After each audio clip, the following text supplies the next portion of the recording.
Halo Sobat pencinta Donghua, kali ini kita akan melanjutkan cerita Battle Through the Heavens Benua Kaisar. Tanpa banyak basa-basi, mari kita simak alur ceritanya.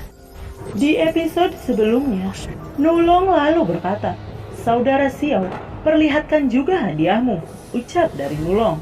Xiaoyan lalu berkata, "Aku mendapatkan salah satu dari 3 keajaiban peringkat ke-10, ucap dari Xiaoyan. "Aku tidak menyangka ada 3 keajaiban dalam list hadiah penjaga ilusi," ucap dari Nulong. Xiaoyan hanya tersenyum. Lalu Xiaoyan berkata, "Karena kita sudah ada di sini, bagaimana kalau kalian, aku, dan Longyan ke Xiaopu?" tanya dari Xiaoyan. Chaos Immortal lalu berkata, "Mungkin lain kali aku harus kembali ke klan untuk melapor. Setelah itu, aku ingin melakukan penerobosan," ucap Chaos Immortal. Nulong dan Wuchen mengangguk setuju dengan apa yang Chaos katakan. Xiaoyan lalu berkata, "Kalau begitu, jika kalian datang lagi ke sini, kalian harus mampir ke tempatku," ucap dari Xiaoyan. Chaos berkata, "Tentu saja, jangan lupa sesajennya," ucap dari Chaos. Chaos memandang langit dan berkata, "Aku yakin kita akan segera bertemu lagi, saudaraku sekalian. Berhati-hatilah kalian," ucap dari Chaos. Xiaoyan lalu berkata, "Saudaraku sekalian, jika kalian membutuhkan sesuatu suatu hari nanti, datanglah saja padaku," ucap dari Xiaoyan. Semua orang mengangguk. Mereka pun berpisah. Xiaoyan dan Longyan kembali ke Xiaopu. Malam pun tiba. Xiao Yao mundar-mandir di aula. Xiao Yao lalu berkata, "Aku mendengar bahwa dunia fantasi sudah ditutup. Tapi kenapa Xiaoyan belum kembali? Atau jangan-jangan dia..." Sebelum Xiao Yao melanjutkan perkataannya, Jenny lalu berkata, "Leluhur Xiaoyan pasti baik-baik saja. Oh iya, aku lupa, aku dan Xiaoyan memiliki akte darah," ucap dari Jenny. "Hei, bukankah nona muda Jenny bilang, sejak Xiaoyan memasuki dunia fantasi, akte darah kalian terputus oleh kekuatan yang misterius?" tanya dari Xiao Yao. King Haoran lalu berkata, "Leluhur, tidak perlu khawatir. Aku dan Jenny sudah pergi ke para ahli yang telah meneliti hal ini. Akta darah tidak bisa diputus. Mungkin saat ini hanya terhalang sesuatu energi aja. Karena nona Jenny juga masih baik-baik di sini, Xiaoyan juga pasti baik-baik saja di sana," ucap dari King Haoran. Xiaoqi mendekat ke arah Jenny, lalu dia berkata, "Saudari Jenny, menurutmu kapan Xiaoyan kembali?" tanya dari Xiaoqi. Jenny tersenyum dan berkata, "Sebentar lagi, aku bisa merasakannya." Xiao Yao dan yang lainnya segera berdiri dan serentak berkata, "Benarkah itu? Semoga saja itu benar." Jenny tersenyum dan mengangguk. Tidak lama 2 sosok perlahan masuk ke aula. Mereka adalah Xiaoyan dan Longyan. Orang-orang segera bersorak dan bertepuk tangan. "Akhirnya kalian kembali. Apakah ada yang terluka?" tanya Xiao Yao. Xiaoyan lalu menjawab, "Kami baik-baik saja." Xiaoqi tersenyum hingga dia meneteskan air mata kebahagiaan saat melihat Xiaoyan baik-baik saja. Xiaoyan menyapu tatapannya ke arah orang-orang. Dia terkejut dan berkata, "Saudaraku Nan Erming, Ji Ying, dan yang lainnya, sepertinya kekuatan kalian meningkat," tanya dari Xiaoyan. Mendengar itu, King Haoran menjawab sambil tertawa, "Kamu sudah pergi begitu lama. Tentu saja kekuatan kami meningkat. Sekarang aku berada di Kaisar Bintang 7 Menengah," ucap dari King Haoran. "Kecepatan yang luar biasa. Bagaimana kamu melakukannya?" tanya dari Xiaoyan. "Saudaraku, apakah kamu ingat cincin Blue Demon yang kamu bawakan padaku saat itu?" tanya King Haoran. "Iya ingat. Memangnya kenapa?" tanya dari Xiaoyan. "Apakah kamu tahu ada apa lagi selain token Blue Demon di dalam cincin itu?" tanya dari King Haoran. "Tidak," ucap Xiaoyan. "Selain token Blue Demon, di dalamnya juga ada ratusan inti sihir," ucap dari King Haoran. "Ratusan inti sihir? Bintang berapa?" tanya dari Xiaoyan. "Bintang 7 sampai bintang 9, ucap King Haoran. Tidak heran, kenapa bisa sangat cepat. Kalau begitu, selamat saudara King, ucap dari Xiaoyan. King Hauran tersenyum dan mengangguk. Xiaoyan lalu berkata, oh iya, jika saudara King tahu ada inti sihir itu, kenapa saat itu tidak menyerapnya langsung? Tanya dari Xiaoyan. King Hauran lalu berkata, alasanku tidak langsung menyerapnya adalah aku ingin tahu suku iblis mana yang benar-benar mendukung Blood Demonku dan mana yang harus diwaspadai. Setelah melakukan penerobosan, klan Blue Demon membuat lompatan besar dalam sumber daya, keuangan, dan kekuatan tempur. Selain itu, keempat tetua sudah menerobos ke Kaisar Bintang 8. Aku ingin tahu bagaimana ekspresi Demon Soul mengetahui ini. Ucap King Hauran. Xiaoyan lalu berkata, begitu ya, saudara King memang memiliki bakat seorang pemimpin. Ucap dari Xiaoyan. King Hauran hanya tersenyum. Xiaoyan pun mendengarkan curhatan orang-orangnya. King Mu'er Kaisar Bintang 6 awal, Xiao Zhan Kaisar Bintang 6 menengah, Nan Erming Kaisar Bintang 6 awal, Ji Ying Kaisar Bintang 6 menengah, Storm Puncak Kaisar Bintang 5. Sementara belum ada peningkatan untuk Li Shaolong. Li Shaolong lalu berkata, sepertinya hanya aku yang tidak melakukan peningkatan. Ucap dari Li Shaolong. Xiaoyan lalu berkata, kamu pasti sangat sibuk bukan? Tanya dari Xiaoyan. Ya, untungnya semua yang ada di Xiaopu berjalan dengan lancar sesuai rencana. Ini adalah tabel dari urusan utama Xiaopu selama bertahun-tahun. Ucap Li Shaolong. Xiaoyan pun melihat tabel yang diberikan Li Shaolong. Tim utama rumah Xiao, 50 anggota utama, dan 240 anggota cadangan. Xiaoyan lalu bertanya, kenapa hanya 56 orang yang menembus bintang 5? Tanya dari Xiaoyan. Oh iya, ngomong-ngomong, di mana Lang Tian? Aku belum melihatnya dari semenjak aku kembali. Tanya dari Xiaoyan. Mendengar itu, Li Shaolong lalu berkata, Lang Tian sedang memurnikan obat. Oh iya, dia mengatakan kepadaku bahwa keberhasilannya dalam memurnikan Jin Qin Dan adalah sebesar 70% saja. Dia juga berkata sepertinya untuk menghemat bahan dan obat. Untuk membuat Jin Qin Dan, lebih baik kamu saja yang melakukannya. Karena mengingat bahan obat untuk Jin Qin Dan sangatlah langka. Ucap Li Shaolong kepada Xiaoyan. Mendengar itu, Xiaoyan lalu menganggukkan kepalanya. Akhirnya dia menyadari alasan kenapa Li Shaolong tidak menunjukkan peningkatan yang pesat atas level kekuatannya. Xiaoyan lalu berkata, baiklah Li Shaolong, aku percayakan kepadamu atas perkembangan Xiaopu ini. Tapi Xiaoyan, itu terlalu berat untukku, jawab Li Shaolong. Aku yakin kamu bisa, ucap Xiaoyan. Baiklah kalau begitu, ucap dari Li Shaolong. Mendengar itu, Xiaoyan lalu tersenyum. Setelah itu dia lalu melihat Jenny dan memegang tangannya. Dia teringat akan janjian sebelumnya. Sebenarnya dia merasa bersalah kepada Jenny atas apa yang telah dia lakukan kepada Jian. Sementara itu, orang-orang yang melihat adegan itu mereka lalu tercengang, termasuk juga Xiaoqi. Mata Xiaoqi tertuju pada tangan Xiaoyan yang memegang tangan Jenny. Entah kenapa, ada rasa kecemburuan di hatinya saat ini, melihat status Xiaoyan adalah suaminya. Sementara itu, Jenny hanya bisa terdiam memandang tangan Xiaoyan yang memegang tangannya. Xiaoyan lalu berkata, Jenny, maukah kamu terus menjaga Xiaopu ini untukku? Ucap Xiaoyan. Mendengar itu, Jenny terdiam sejenak. Dia mengira Xiaoyan akan mengungkapkan hal yang bisa membuatnya bahagia. Mendengar kata-kata Xiaoyan, Jenny pun mengangguk. Kemudian Xiaoyan mengalihkan pandangannya kepada Xiaoqi dan berkata, Ki-er, kekuatanmu sepertinya juga telah meningkat. Mendengar itu, Xiaoqi lalu berkata, jika dibandingkan dengan Jenny dan Li Shaolong, aku bukanlah apa-apa. Mendengar itu, Jenny lalu berkata, tidak, bakat Nona Xiaoqi sangatlah luar biasa. Iya, itu benar. Kemajuan Xiaoqi benar-benar mengejutkan kita semua. ucap dari Xiaoyan. Setelah mendengar itu, Xiaoyan lalu berkata, benarkah itu?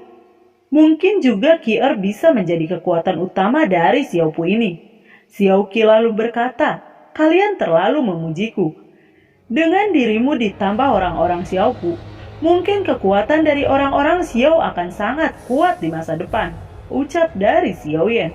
Sementara itu, King Hauran melihat King Mu'er yang sedikit menunjukkan ekspresi murung saat ini. Xiaoyan lalu berkata, baiklah kalau begitu, untuk urusan Xiao Mansion aku akan menyerahkannya kepada Jenny, Li Shaolong dan juga Xiaoqi.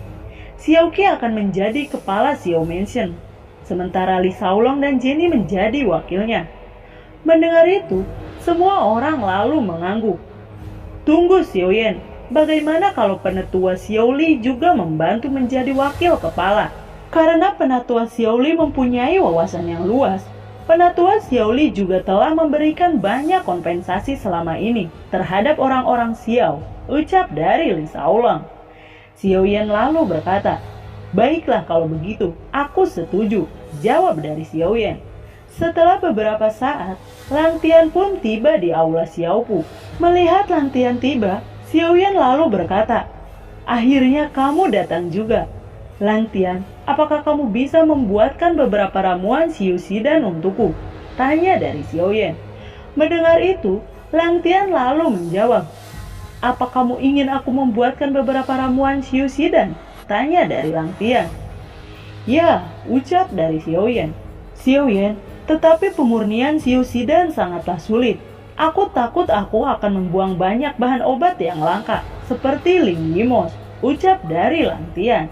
Xiaoyan lalu menjawab, kamu tidak perlu khawatir tentang bahan-bahan obat. Aku telah mendapatkan banyak sekali bahan obat kali ini, termasuk Ling Yimos.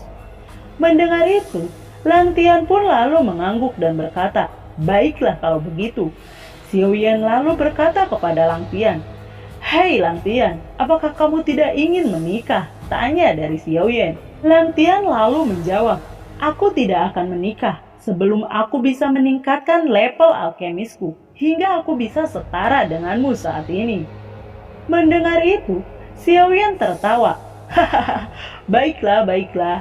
Oh ya, aku mempunyai hadiah untukmu, ucap dari Xiaoyan. Lang Tian lalu berkata, apakah itu? Tanya dari Lang Tian. Xiaoyan lalu mengeluarkan kuali obat dari cincin penyimpanannya.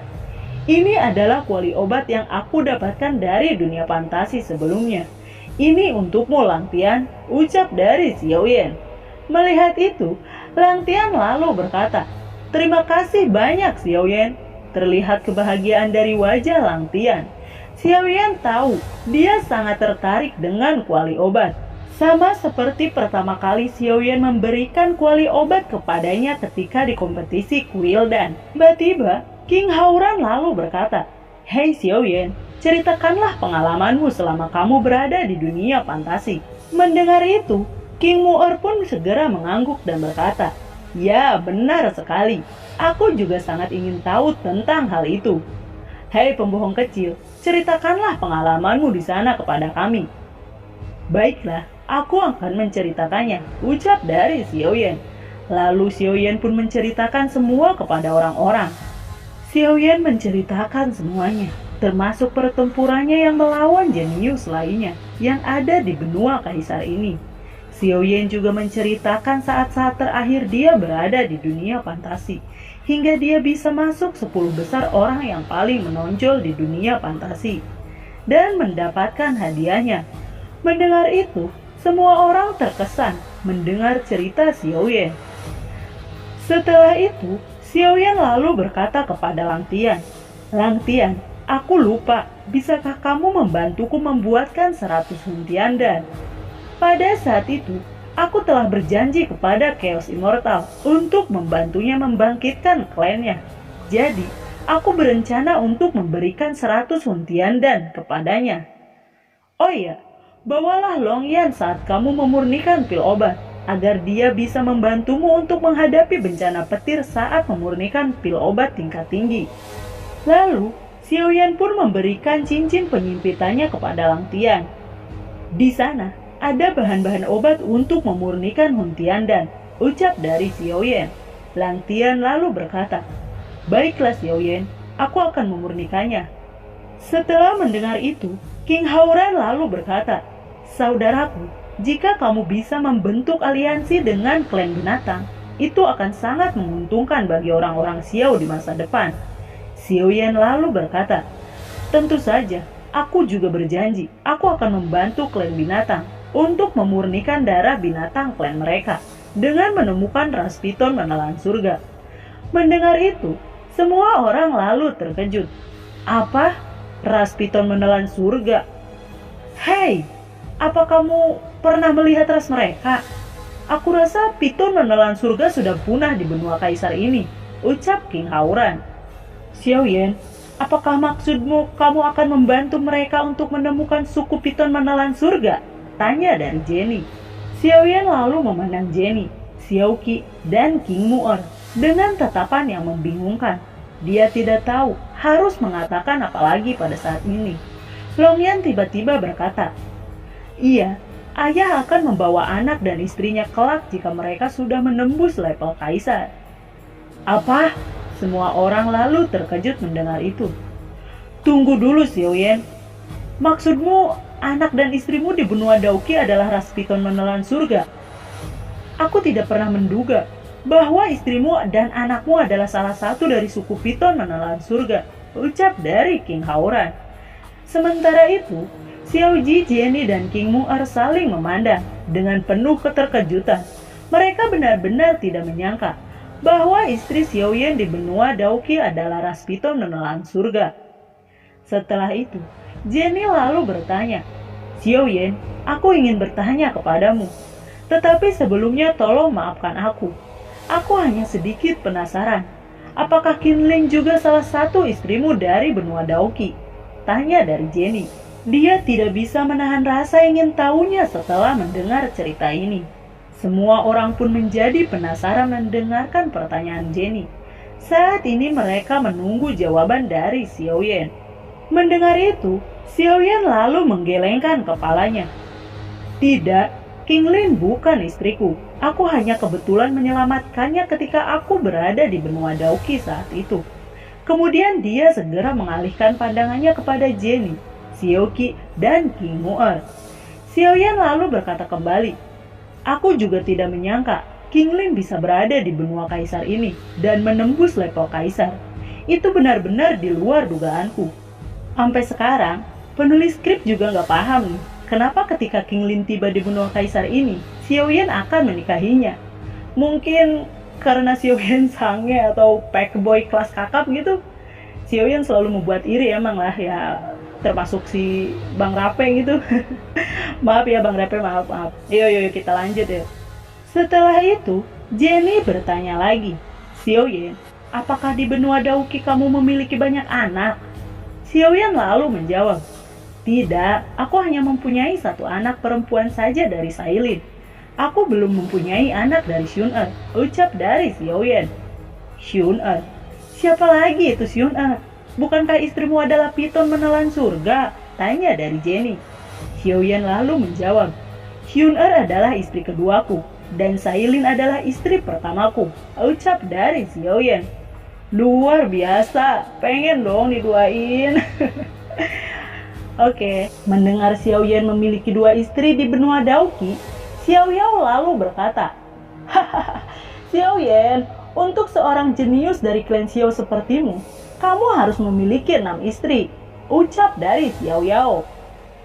Mendengar itu, semua orang pun tertawa. Entah kenapa, kata-kata itu bisa membuat King Mu'er merasa senang. Dia merasa dia masih punya peluang untuk bisa menjadi salah satu istri dari Xiaoyan. Jenny lalu berkata, Xiaoyan, leluhurmu begitu menyayangimu hingga dia berkata seperti itu. Itu berarti jika kedua istrimu tidak bisa memasuki dunia kaisar ini, kamu masih mempunyai kesempatan untuk mendapatkan 4 istri lagi dari benua ini, ucap dari Jenny. Xiao Yao lalu berkata, tenang saja Xiaoyan, origin Qi di benua Daoqi sangatlah sedikit. Jadi, sepertinya akan sangat sulit bagi mereka untuk menembus tahap kaisar. Leluhur tidak usah khawatir mengenai hal itu. Sebelum aku memasuki benua kaisar ini, aku telah meninggalkan sedikit origin Ki di benua Daoki. Jadi, aku rasa mereka tidak akan kesulitan untuk menembus tahap kaisar, ucap dari Xiaoyan. Setelah itu Jenny berkata, Xiaoyan, dari ceritamu sebelumnya, aku masih sedikit penasaran atas Genjian. Kamu mengatakan bahwa kamu sebelumnya telah bertemu dengan jenius-jenius lainnya. Lalu, apakah kamu bertemu dengan Genjian juga? Ceritakanlah kepadaku apa yang terjadi padanya, tanya dari Jenny. Lalu, bagaimanakah kelanjutan ceritanya? Terima kasih telah menyimak dari awal sampai akhir ya. Sampai jumpa.